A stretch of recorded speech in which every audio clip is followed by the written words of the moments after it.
Mais on va reprendre, on va se replonger dans la parole de Dieu. Deuxième session donc de l'après-midi, toujours sur le thème de la chair et l'esprit qu'on retrouve dans la parole de Dieu. Notamment, en fait, vous allez vous rendre compte en étudiant ce thème que c'est un thème qui parcourt toute l'Écriture. Maintenant, on va passer au chapitre 13 de la Genèse avec Lot et Abraham. Genèse chapitre 13, verset 1.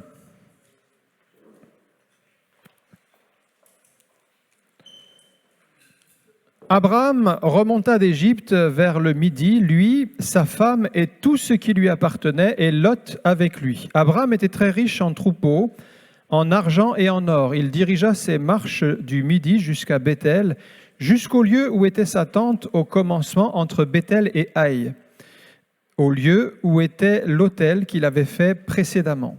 Et là, Abraham invoqua le nom de l'Éternel. Lot, qui voyageait avec Abraham, avait aussi des brebis, des bœufs et des tentes. Et la contrée était insuffisante pour qu'ils demeurent ensemble, car leurs biens étaient si considérables qu'ils ne pouvaient demeurer ensemble. Il y eut querelle entre les bergers des troupeaux d'Abraham et les bergers des troupeaux de Lot. Les Cananéens et les Phéréziens habitaient alors dans le pays. Abraham dit à Lot, « Qu'il n'y ait point, je te prie, de dispute entre moi et toi, ni entre mes bergers et tes bergers, car nous sommes frères. Tout le pays n'est-il pas devant toi? Sépare-toi donc de moi. Si tu vas à gauche, j'irai à droite. Si tu vas à droite, j'irai à gauche. » Lot leva les yeux et vit toute la plaine du Jourdain qui était entièrement arrosée. Avant que l'Éternel ait détruit Sodome et Gomorrhe, c'était jusqu'à Tsoar comme un jardin de l'Éternel, comme le pays d'Égypte. Lot choisit pour lui toute la plaine du Jourdain, et il s'avança vers l'Orient. C'est ainsi qu'ils se séparèrent l'un de l'autre. Abraham habita dans le pays de Canaan, et Lot habita dans les villes de la plaine, et dressa ses tentes jusqu'à Sodome. Les gens de Sodome étaient méchants et de grands pécheurs contre l'Éternel. Amen. Alors nous retrouvons la chair et l'esprit dans ce récit entre Lot et Abraham, deux styles de vie différents, deux croyants différents. L'un marche par la chair, l'autre marche par l'esprit. Ils ont tous les deux quitté Ur en Chaldée, qui était une belle ville, une ville moderne, avec un certain confort. On aime bien habiter dans des maisons, des appartements, avec l'eau courante, le chauffage et tout. Ils avaient un certain niveau de confort. Et puis Dieu a appelé Abraham à quitter Ur en Chaldée pour aller vers Canaan. Mais ça voulait dire habiter sous des tentes. C'est pas facile d'habiter sous une tente. Vous devez la planter pour y passer la nuit, vous devez la démonter le lendemain parce que vous allez dans un autre lieu, et vous devez la replanter pour dormir. Et ça, vous faites ça, bon, j'allais dire pour les vacances, ça va encore, mais si vous faites ça tout le temps, pour conserver des choses, c'est très compliqué. Donc, il a accepté ce sacrifice et il a emmené avec lui Lot. Alors, c'est bien parce qu'on peut dire que Lot est parti d'Ur en Chaldée, donc c'est une bonne chose, mais Lot rapidement s'est attaché aux choses de la terre et il n'a pas suivi les voies d'Abraham. Et on voit que ça a été une vie d'échec. Il est donc héritier de la voie de Caïn, de cette voie de la chair. Abraham, lui, s'est attaché aux choses d'en haut. Il a vécu une vie spirituelle pleine de victoires. On peut dire qu'il est l'héritier d'Abel et de la marche par l'esprit. Abraham s'est attaché donc aux choses célestes. Et il y a un certain prix à payer pour marcher dans la victoire. Mais c'est là que finalement que Dieu nouveau, Abraham a eu raison de quitter Ur et de faire la volonté de Dieu, puisqu'il est rentré dans le plan de Dieu pour sa vie. Le premier point ici, c'est maintenant les influences dans la vie de Lot et Abraham. Regardons les influences. D'abord, on voit qu'Abraham est influencé par Dieu. Regardez, Abraham, lui, il bâtit un autel à l'Éternel. On a lu ça tout à l'heure. Il retourna à l'Éternel qu'il avait bâti. Alors certes, Abraham n'est pas parfait, il a fait des erreurs, il n'était qu'un homme comme vous et moi, donc il avait ses failles, par exemple. Un jour, il y a eu la famine en Canaan, et il est parti en Égypte. Il a eu peur, et puis c'est là que il a menti par rapport à sa femme, il a fait dit que tu es ma sœur. Bref, il s'est retrouvé dans des complications d'ailleurs qu'il aurait pu éviter, parce qu'il y a un petit détail qui dit que le pharaon lui a donné des ânes, des chameaux, des serviteurs et des servantes. Et dans ces servantes, il y en a une qui s'appelait Agar quand même. Cette Agar, on la retrouve après, avec la naissance d'Ismaël. Et donc ça va être finalement une cause de chute et de difficulté. Donc on voit chez lui aussi des failles, mais chez Abraham, ce qui est remarquable, c'est qu'il revient toujours à Dieu quand il a péché, et quand il s'est égaré, et il bâtit un autel à l'Éternel.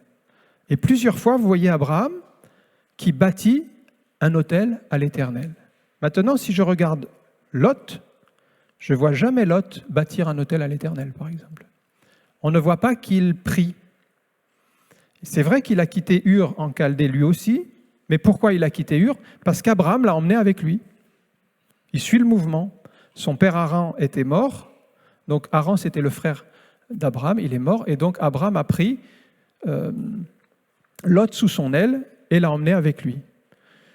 On peut dire que Lot suivait Abraham, mais Abraham, lui, suivait Dieu. Et c'est plus important de suivre Dieu qu'un homme.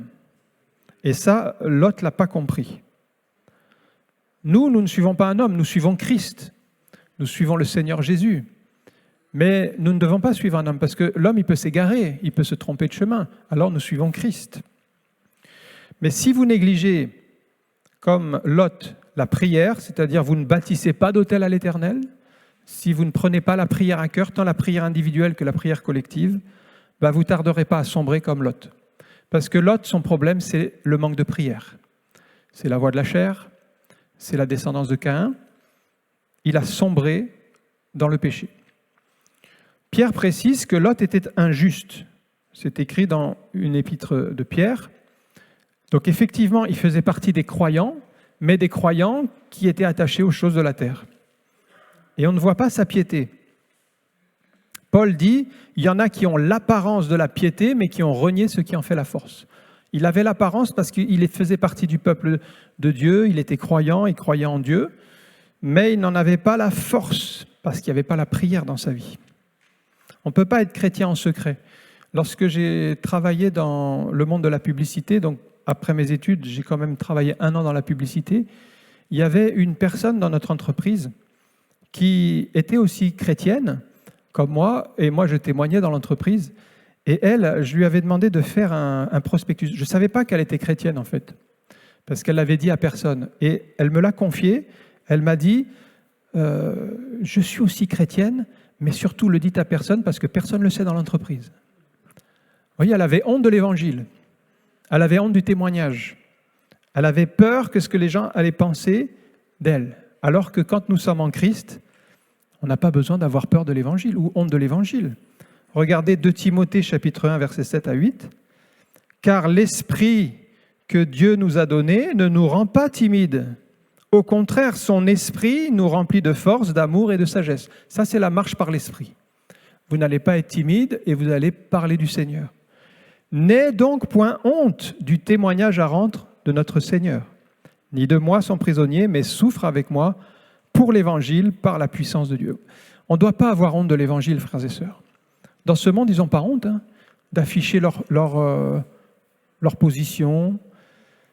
Là, pendant ces 3 jours, là où nous sommes, ça finit aujourd'hui, à Toulouse, dans notre ville, à Toulouse, ils ont fait une grande fête avec des statues géantes de 14 mètres de haut qui déambulent dans la ville.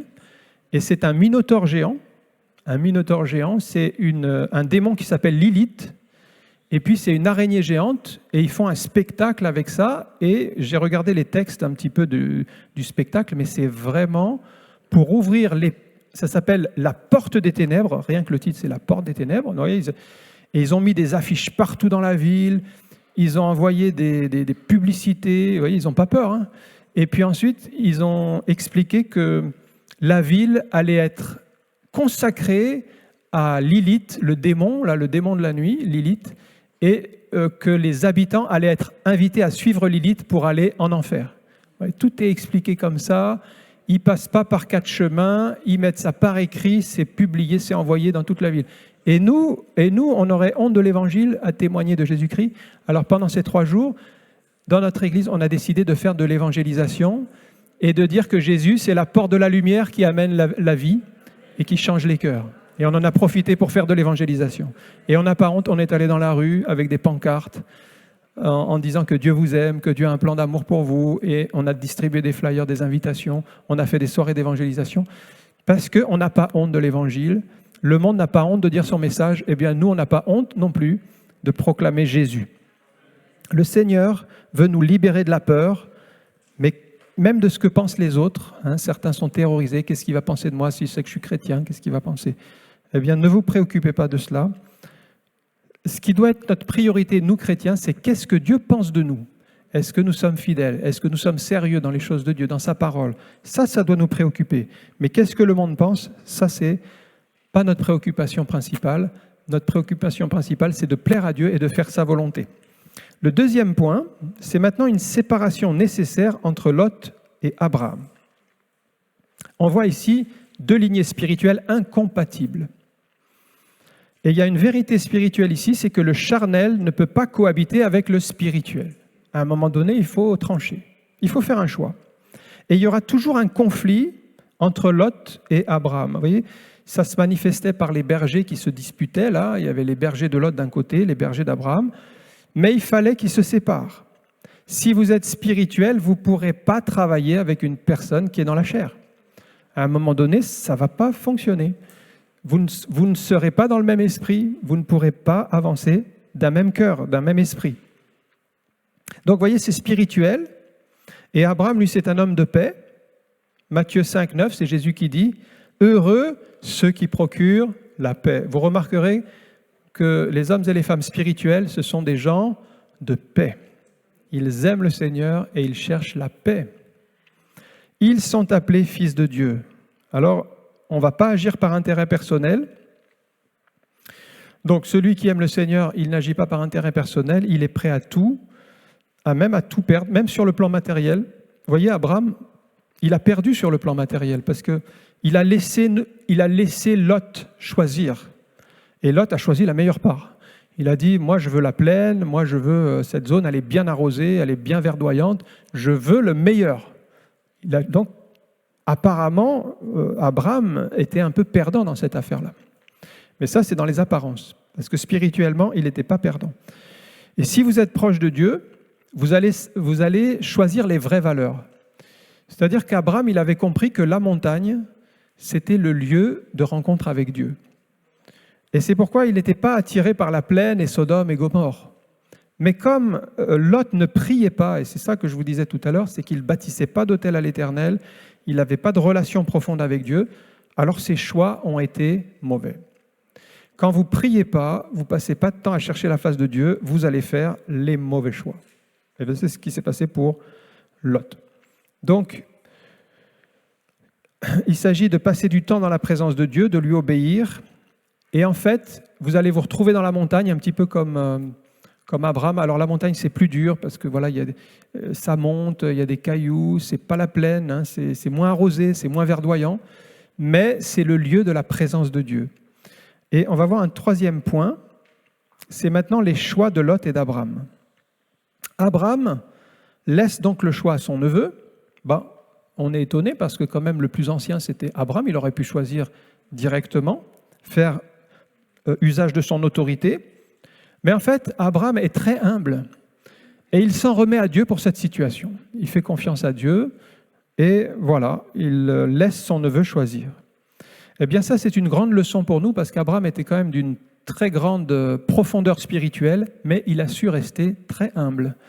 Et c'est ça aussi la marche par l'esprit, c'est conserver l'humilité malgré la profondeur spirituelle qu'on peut avoir avec Dieu. Donc rester humble dans les grands moments.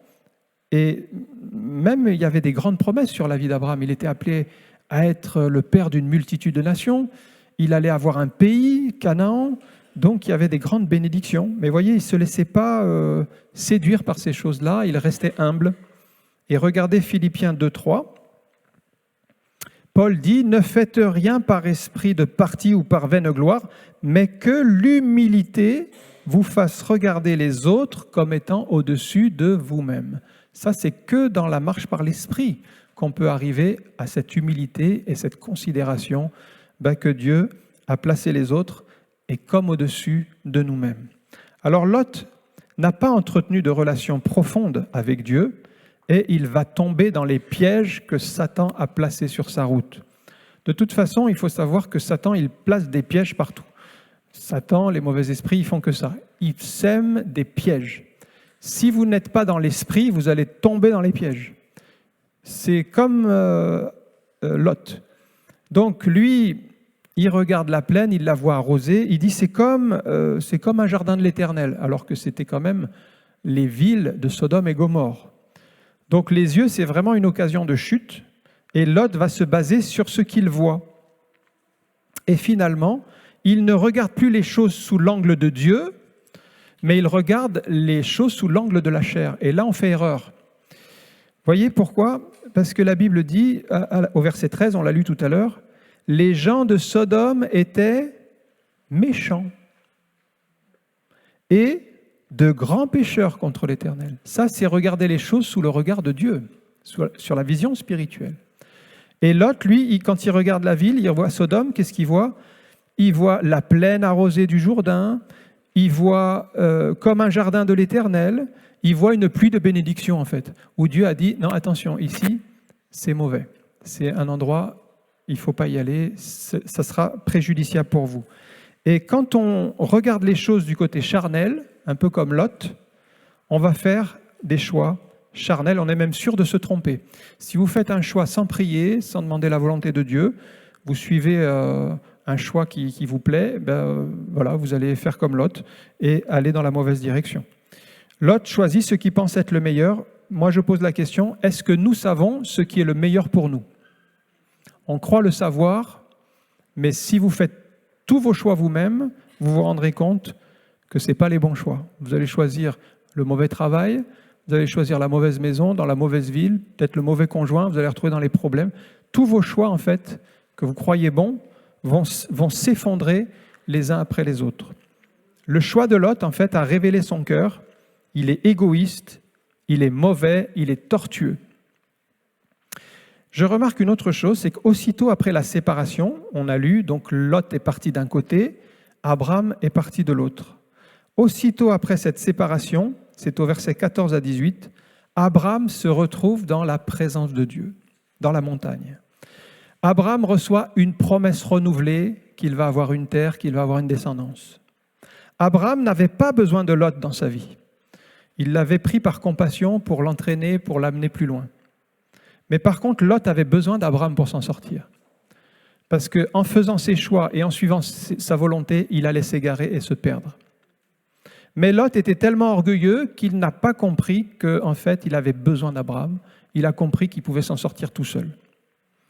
Et c'est ça le problème, c'est que le chrétien charnel, il va toujours critiquer celui qui est spirituel, mais dans sa vie, il n'avance pas en fait. Il tourne en rond et il est comme Lot, il fait les mauvais choix.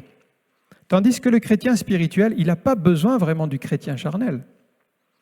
Mais il va développer une relation profonde avec Dieu qui va le conduire dans la bonne direction. On arrive au 4e point, c'est maintenant le compromis de Lot. Donc Lot va arriver jusqu'aux villes de Sodome.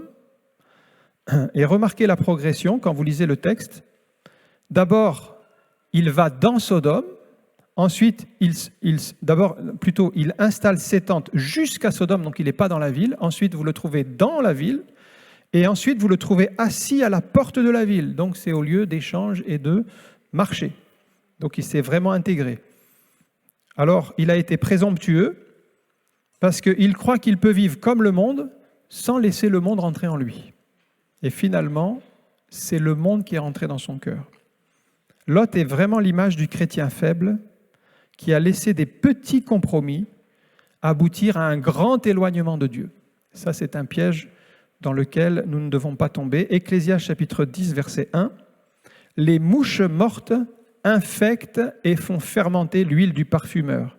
Un peu de folie l'emporte sur la sagesse et sur la gloire. » Les petits compromis de Lot.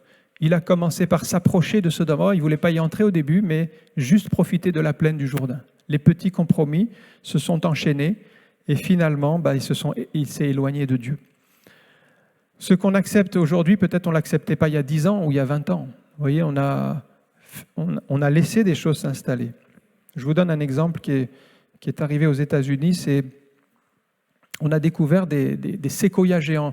Les séquoias, ce sont des arbres géants qui peuvent atteindre jusqu'à 100 mètres de haut et qui sont énormes et qui peuvent avoir jusqu'à 2000 ans. Donc, ils étaient déjà présents même du temps de Jésus aux États-Unis. Et ils ont découvert une série de séquoias qui étaient tombés par terre. C'est des séquoias donc, qui avaient 2000 ans, qui avaient connu la foudre, ils avaient connu des tempêtes, ils avaient connu toutes sortes de déboires, mais ils étaient toujours restés debout. Mais pourquoi ils étaient tombés du jour au lendemain? Ils ont analysé l'intérieur du tronc et en fait, ils ont découvert que c'était des petits coléoptères, des minuscules insectes qui avaient fait un travail à l'intérieur pour ronger le tronc. Mais ça s'est fait sur des années. Donc à l'extérieur, ça ne se voyait pas, ils étaient toujours majestueux, debout, mais du jour au lendemain, ils sont tombés par terre. Parce que ça s'est fait petit à petit, ça s'est fait dans l'invisible, ça ne se voyait pas, mais c'était profond, et le cœur en fait, du tronc de l'arbre a été touché, fragilisé, de sorte que il s'est effondré sur place. Et malgré leur puissance, malgré leur âge, malgré leur ancienneté, bien tout cela ne les a pas protégés. Les petits compromis, vous voyez, vous avez beau avoir 10 ans, 20 ans de vie chrétienne, avoir fait des expériences avec Dieu, des petits compromis, vous avez des géants spirituels qui tombent du jour au lendemain parce que ces petits compromis, avec le temps, les ont détruits intérieurement, les ont éloignés de Dieu. 5e point, c'est maintenant les conséquences, puisque Lot s'est installé à Sodome. Il y a eu 2 conséquences à son choix. Le premier, vous le trouvez dans Genèse 14 au verset 11. C'est maintenant l'esclavage. Parce qu'à cet endroit-là, vous voyez qu'il y a 4 rois qui se sont ligués pour attaquer Sodome. Quand je vous dis que quand on fait les choix inspirés par la chair, on fait des mauvais choix. Il s'est retrouvé à Sodome, il était bien là, il était dans la ville, il faisait son commerce. Mais quelque chose qu'il n'a pas prévu, c'est qu'il y a des rois qui viennent faire la guerre à Sodome et lui, il est dans Sodome. Donc vous êtes chrétien, vous avez fait vos choix, mais vous vous retrouvez dans des difficultés que vous n'aviez pas prévues. C'est les conséquences de ces choix. Et effectivement, les 4 rois ont balayé Sodome et ont emmené Lot et sa famille prisonniers, ainsi que tous les habitants de la ville, et lui se retrouve là-dedans. Jérémie chapitre 2, verset 19. « Ta méchanceté te châtiera et ton infidélité te punira. Tu sauras et tu verras que c'est une chose amère d'abandonner l'Éternel ton Dieu et de n'avoir de moi aucune crainte, dit le Seigneur l'Éternel des armées. » Les choix charnels, vous vous mettez dans des problèmes et des difficultés importantes, mais vous verrez que c'est une chose amère de s'éloigner de Dieu et vous en porterez les conséquences. Lot va devenir esclave, il va être entraîné dans une terre étrangère, il va se retrouver prisonnier. Lui qui a voulu vivre sa vie de liberté sans Abraham et faire sa vie, eh bien maintenant il est esclave. Et ça nous parle de l'esclavage du péché. Abraham, lui, a eu une bonne attitude. Alors on n'a pas le temps de lire tout le texte, mais apprenant que son neveu avait été emmené en captivité, il a pris la position d'aller le rechercher. Et là, on voit qu'il vit selon l'esprit et il fait les choses qui sont bien. Il a une bonne attitude, donc il agit immédiatement. C'est son frère, il réunit des soldats et ils vont à la poursuite de ces rois pour récupérer Lot et sa famille. Abraham est donc animé d'une mentalité de pardon. Il veut toujours la paix avec son neveu. Et ça, c'est la caractéristique d'un chrétien qui marche selon l'esprit. Il a la paix de Dieu dans son cœur et une mentalité de pardon. Parce que dans l'Église, on voit ça, et moi qui suis pasteur, je le remarque aussi, mais dans l'Église, il y a un manque de pardon incroyable. Des gens qui se disputent, des gens qui se divisent. Mais presque, je retrouve plus de pardon dans le monde que dans l'Église. Tellement il y a un manque de pardon et une hostilité effrayante. Alors, pourquoi garder rancune? Pourquoi être rempli de haine alors qu'on vient adorer le Seigneur, alors qu'on vient le rencontrer? Eh bien, la haine, la jalousie, l'amertume, tout cela doit sortir de nos cœurs et apprendre à avoir une vie de pardon. Mais ça, c'est la marche par l'esprit. Si vous marchez dans la chair, vous ne pardonnerez pas. Vous attendrez, vous jugerez, vous attendrez que la personne tombe et vous lui marcherez dessus. Ça, c'est la chair. Colossiens 3,13 « Supportez-vous les uns les autres. Et si l'un a sujet de se plaindre de l'autre, pardonnez-vous réciproquement. De même que Christ vous a pardonné, pardonnez-vous aussi. Ce n'est pas facile de pardonner, mais Dieu nous aide à le faire. Et si vous marchez selon l'Esprit, il vous donnera l'esprit de pardon. Si vous n'arrivez pas à pardonner, vous pouvez demander à Dieu son secours. Vous savez, je lisais il y a quelque temps un livre de Corrie ten Boom. Je ne sais pas si vous connaissez Corrie ten Boom. Hein. Elle a eu un témoignage extraordinaire. Elle a été enfermée en camp de concentration pendant la Deuxième Guerre mondiale, parce que dans sa famille, ils ont gardé des Juifs à la maison. Elle a été enfermée dans le camp de Ravensbrück. Et donc, dans ce camp, son père est mort et sa sœur est morte aussi, tellement les conditions étaient misérables et extrêmement dures. Elle en est sortie vivante. Et quand elle est sortie de là, Dieu lui a mis sur le cœur d'aller parler du pardon. Elle a fait des conférences sur le pardon et elle exhortait les églises à pardonner. Et elle est allée en Allemagne. Et alors qu'elle avait fini sa conférence sur le pardon, qu'elle avait parlé sur ce sujet et donné son témoignage, combien elle pardonnait tous ceux qui lui avaient fait du mal, les gens viennent la saluer à la sortie et elle reconnaît dans la foule un monsieur qui s'avance et c'était le gardien de Ravensbrück qui l'avait persécuté ainsi que son père et sa sœur. Et quand elle a vu cet homme, dans son cœur, elle ne pouvait pas le pardonner. En fait, c'était trop dur. Et cet homme était devenu chrétien. Et il explique à Corrie ten Boom, elle dit, voilà, moi j'étais gardien dans le camp de Ravensbrück. Alors lui, il ne l'avait pas reconnu, Corrie ten Boom, mais elle l'avait reconnu. Et il dit, voilà, j'ai demandé pardon pour mes péchés, je sais que le Seigneur m'a pardonné, mais il demande à Corrie ten Boom, mais vous, est-ce que vous me pardonnez de tout le mal que j'ai fait? Et là, Corrie ten Boom écrit qu'elle n'arrivait pas à le pardonner. Parce que, humainement parlant, ce n'était pas possible. Parce qu'il avait fait trop de mal à sa famille, à elle-même, à sa famille. Et elle disait, mais Seigneur, je n'arrive pas à lui pardonner. Et en même temps, elle priait le Seigneur, mais donne-moi une solution. Et elle dit que le Seigneur a mis dans son cœur le pardon pour cet homme.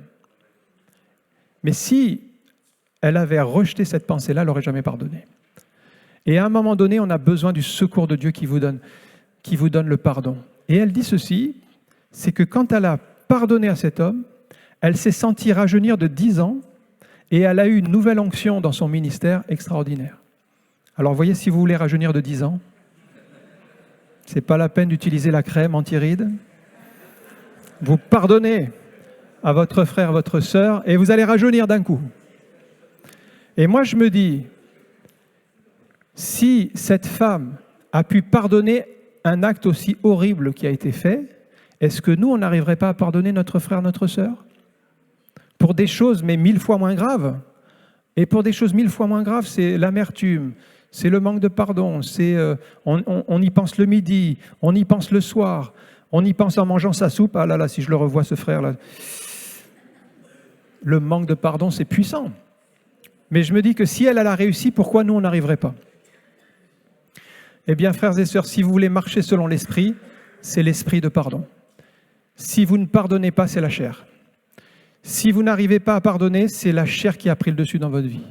Alors priez pour que Dieu vous aide et que vous ayez l'esprit de pardon. Et puis deuxième conséquence, toujours pour Lot, c'est que non seulement ça a eu des conséquences néfastes pour sa vie, mais sa famille a été infectée. Vous trouvez ça dans Genèse chapitre 19. Parce que maintenant qu'il est installé à la porte de la ville de Sodome, il a laissé l'esprit du monde rentrer en lui. Dans Romains 12, 2, « Ne vous conformez pas au siècle présent, dit Paul, mais soyez transformés par le renouvellement de l'intelligence, afin que vous discerniez quelle est la volonté de Dieu, ce qui est bon, agréable et parfait. » Et comme Dieu aime Lot, il envoie des anges pour l'arracher à Sodome et Gomorrhe, parce que Dieu a résolu de détruire Sodome et Gomorrhe. Ça, c'est la grâce de Dieu qui nous aime, malgré nos erreurs, et qui veut notre bien. Et Lot comprend que ça y est, la destruction de la ville est résolue, alors il en parle à ses gendres. Mais regardez Genèse 19, 14. Voilà le témoignage de Lot. Lot sortit et parla à ses gendres qui avaient pris ses filles et dit « Mais levez-vous, dit-il, sortez de ce lieu, c'est-à-dire de Sodome, car l'Éternel va détruire la ville. » Mais aux yeux de ses gendres, il parut plaisanter. Voilà le problème quand on est habitué au compromis. On n'est plus crédible. et on a un témoignage qui ne porte pas de fruits. Pourtant, le message de Lot est bon, hein. Tout ce qu'il dit, c'est juste, hein. Il faut partir, Dieu va détruire la ville, c'est le message, il n'y a pas de problème. Ce qu'il dit est vrai, mais son témoignage n'est pas crédible. Il s'est trop accoutumé à la ville de Sodome et Gomorrhe. Donc, il a laissé la mentalité, le cœur de cette ville remplir son âme, et maintenant, il n'a plus d'impact sur les habitants. Alors, Lot n'a pas d'impact sur son témoignage, et on le voit que la mentalité du monde a dominé sa vie, parce que le jour suivant, les anges le tirent pour le sortir. Il traînait à sortir, il traînait des pieds, alors ils le prennent et ils l'emmènent dehors, et ils l'emmènent, lui, sa femme et ses 2 filles. Mais là encore, en sortant de Sodome, qu'est-ce que fait Lot? Il demande à Dieu encore un compromis. Dieu avait dit, il faut aller dans la montagne. Et Lot dit, non, la montagne est trop loin, laisse-moi aller dans la ville de Tsoar, qui est une petite ville. Et c'était à mi-chemin entre la montagne et Sodome, il y avait Tsoar. Encore une fois, il fait un compromis en disant, non, cette petite ville me conviendra. Mais Dieu avait dit, la montagne. Et voyez, quand on est charnel, même quand on a compris le plan de Dieu, la volonté de Dieu, on trouve encore une solution pour en faire que la moitié. Et finalement, ça ne va pas être bon pour lui. Et ça va même être problématique parce que les anges qui avaient donné cet ordre, vous ne regarderez pas en arrière, qui était un ordre assez simple à exécuter, eh bien la femme de Lot a décidé quand même de regarder en arrière. Ça veut dire que l'esprit du monde était aussi rentré en elle et qu'elle a regardé en arrière, désobéissant à Dieu, elle a été transformée en statue de sel. Mais le compromis de Lot a eu des répercussions sur sa vie. J'ai dit qu'il a voulu s'arrêter à Tsoar. Et c'est dans cette ville que ses 2 filles ont couché avec lui et ont donné naissance à 2 peuples, à 2 garçons qui ont été à l'origine de 2 peuples, les Moabites et les Ammonites, qui sont devenus les peuples ennemis du peuple de Dieu. Le compromis aboutit à l'opposition à Dieu et à une vie encore loin du Seigneur. Alors, je termine, on constate ici 2 chemins, 2 lignées. La lignée d'Abraham qui est spirituelle, c'est celui qui est dans la montagne, qui cherche la présence de Dieu et qui cherche la communion avec Dieu, qui reçoit les promesses pour sa vie et qui cherche à plaire à Dieu. Et puis, on voit la lignée de Lot, qui aime les choses de la terre, qui fait des choix sans prier, qui préfère le confort et la facilité à la volonté de Dieu, et finalement, qui va s'enfoncer de plus en plus loin du Seigneur. Alors, lorsque vous faites des choix charnels comme Lot, en fait, vous êtes en train d'attirer sur vous des malédictions, sans le savoir, parce que Lot, évidemment, en a eu des conséquences pour sa propre vie, pour sa famille. Et finalement, certains chrétiens se retrouvent dans des difficultés financières, difficultés familiales, peut-être au travail, parce que leurs décisions n'ont pas été mûries dans la prière et dans la recherche de la face de Dieu. Dieu a un plan pour notre vie. Vous voyez, dans 1 Thessaloniciens 4.3, c'est dit « Ce que Dieu veut, c'est votre sanctification. » C'est de marcher selon l'Esprit, c'est de faire la volonté de Dieu. Eh bien, que Dieu nous aide à marcher dans ses voies. On va prier un instant que Dieu nous accorde son secours. Merci encore pour ta parole qui nous nourrit, qui nous fortifie, qui est pour nous, Seigneur, une source de réconfort, et pour cet enseignement qui nous montre le chemin de la vie de l'Esprit, celle que nous voulons suivre. Nous voyons tous les dangers de la marche selon la chair. Nous voyons combien Caïn et Lot se sont égarés dans ces voies de perdition, et nous voyons combien Abel et Abraham ont suivi le chemin de la marche de l'Esprit. Merci de nous rappeler, Seigneur, ces vérités spirituelles et de permettre que cette Église avance de progrès en progrès, de victoire en victoire, afin que la marche par l'Esprit nous pousse à toujours chercher ta face, et qu'il se lève ici dans cette Église des hommes et des femmes de foi qui aiment le Seigneur, qui sont unis d'un même amour, d'un même cœur, d'un même zèle pour les choses de Dieu. Oui, Seigneur, nous voulons encore crucifier la chair et ne pas laisser l'orgueil et les divisions, les querelles dominer dans nos cœurs, mais te laisser régner pour qu'il y ait la paix, qu'il y ait l'amour et qu'il y ait la joie dans le nom de Jésus. Amen.